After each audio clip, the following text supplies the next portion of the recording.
Hey, what's going on, guys? So, this video is going to be how to make a loop knot. Now, this was a request by a subscriber of mine, and I thought that it was a very interesting request. Normally, I don't make any how-to videos. I don't think I've actually never made a knot video, but a loop knot is a very relevant question for me because I do use that one a lot, and because I'm a hard bait reviewer, I tend to use hard baits a lot. I think that this is a very good question, and I'd like to show you guys how I make a loop knot. Now, there's a couple of ways that you can make a loop knot. This is just one way. You guys may or may not like this way, but this is something that I've used for a couple years. It has literally never failed me. And I wouldn't tie a loop knot on every single bait just because I don't feel like it's the strongest knot in the world. I choose to use a Palomar knot for like jigs and stuff like that. But when my drag is loose and I'm using things like lipless crankbaits or topwater hard baits or jerk baits, or most of the time it's for using cigar shaped walkers and stuff like that. That's the time when I'm going to tie a loop knot. It allows you to get the bait or it allows the bait to move a lot more freely and get away from the stiffness of the line. So I'm going to show you twice how to make this. I'm going to show you with this shoelace here, and then I'm going to show you again with the line on an actual lure itself. So the first thing you want to do is you want to tie what's called an overhand. Now, an overhand is just like when you tie a shoelace. The first step that you do in tying a shoelace, it's just putting that circle right there in the middle of the line. Let me go ahead and move this out of the way. So just tie an overhand into the middle of the line. Now from here on out, I'm going to refer to the line leading up to the rod as the main line, and the line coming off this knot here towards the lure as the tag end, okay? So we're going to take the tag end and we're going to pass it through our line tie. Here's our line tie. This is just an enormous split ring. And then we're going to take the tag end and pass it back through that overhand. Now, obviously, you can see that the overhand is not completely tight. You just want to kind of keep it a little bit loose there. And the trick here is putting the overhand in a position where you actually are going to want that loop. So if I want the loop to be this big, then I'm going to put the overhand not that far above the split ring. If I want it to be right up really close to it, then I'm going to put the overhand really close to the split ring. So there's our tag end going through our overhand. And now we're going to take the tag end. What I'll do is I'll hold the bait like this, and then I will pinch the whole overhand knot and both the main line and the tag end right here, just to kind of keep it from moving at all. And now I'm going to take my tag end and I'm going to pass it over the main line a couple times. Now, depending on how thick your line is, this is obviously really thick shoelace, so I'm only going to pass it over this 3 times. But normally, like with 12-pound test or 10-pound test, I'll probably pass it over about 4 or 5 times. You can pass it over 6 times. I generally don't get too much because if you pass it over too many times, what's going to happen is it's going to start folding over itself, and you'll see when I get it done here. So I'm going to pass it over once, twice, and 3 times, okay? So now we have it passed over 3 times, and now we're going to take our tag end, and we're going to pass it back through that circle that we made, okay? I'll go ahead and show you. Let's get a good look at it here. Go ahead and focus. So now we have it passed through. So what we've done is we made the overhand, then we passed it through the ring, and then we passed it back through the overhand, wrapped it around the main line about 3 times, and then passed it back through the overhand.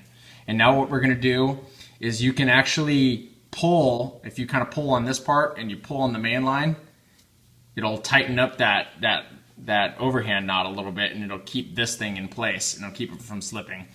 And obviously you're going to want to wet the line. I'm not going to do that to this because it's a shoelace, but what you can do from here is you just pull on this part, and I'll show it to you again when I do it with an actual lure with fishing line. But normally you got to keep a little bit of pressure on the lure, the main line, and pull on it on the tag end. So normally what I'll do is I'll wet it with my mouth and then pull on this part with my teeth. So So what you do is you just sit here and you pull all that slack out of this. I'm not going to pull it super tight because I'd like to get this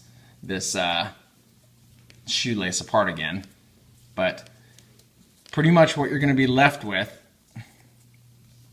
is a knot where you're going to cut the tag in. This should be facing downward when you're all done. So it'll come out of that knot and it'll be facing downward, and you'll just clip this off right here.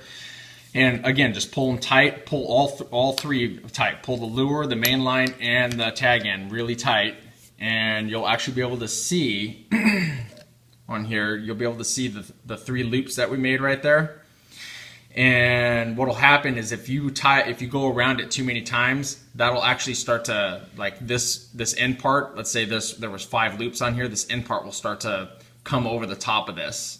That's just the way it works. And so I've found 4 or 5 times seems to work pretty good, depending on the size of the line. If you're using 20-pound tests, I'd probably use four loops. If you're using 10 or 12-pound tests, you can use 5 or 6. So, but it's a non-slip loop knot, so you can see that it is not going to slip at all.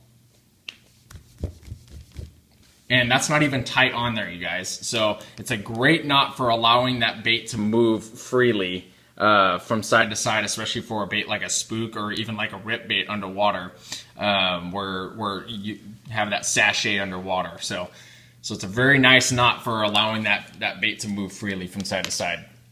Let me go ahead and show you really quickly with some line. Hopefully this will come out okay. Let's see. So I'll go ahead and take this gunfish here, and I'm going to pass the, so we need to tie our overhand, I'm sorry. So we'll tie our overhand here.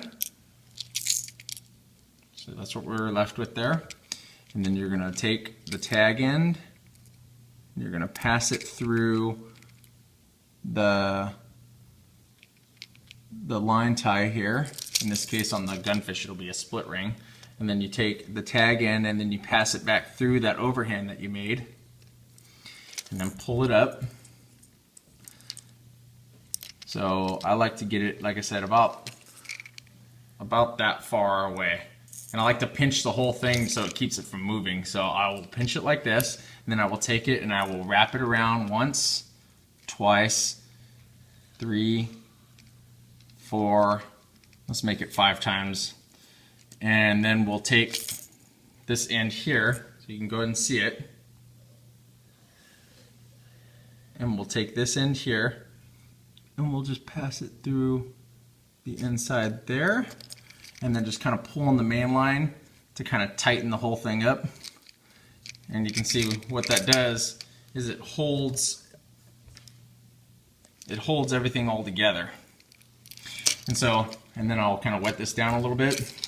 And like I said, normally I'd pull this with my teeth and kind of pull in all directions, but oops, sorry guys. So kind of just pull it,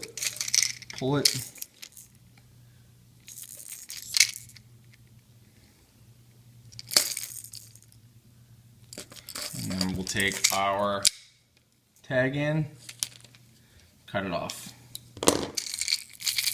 And that should be what you're left with, you guys. I don't know if you can see that or not. The tag is kind of shooting off the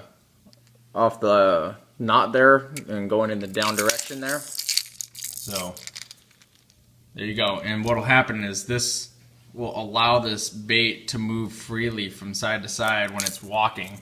If it was tied up directly to it, just that amount of tension might, what it'll do is it'll cause this bait not to go towards the side, or it'll cause it to not want to move freely towards the side every time that you twitch the rod to make it go from side to side. So very good knot to use for these situations. Again, I wouldn't use it for things like jigs or even frogs or anything like that, because I don't feel like the knot is strong enough for that.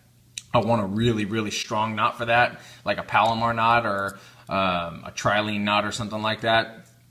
But this is a very good knot for its intended purpose. So hope you guys liked the video, and thanks for watching.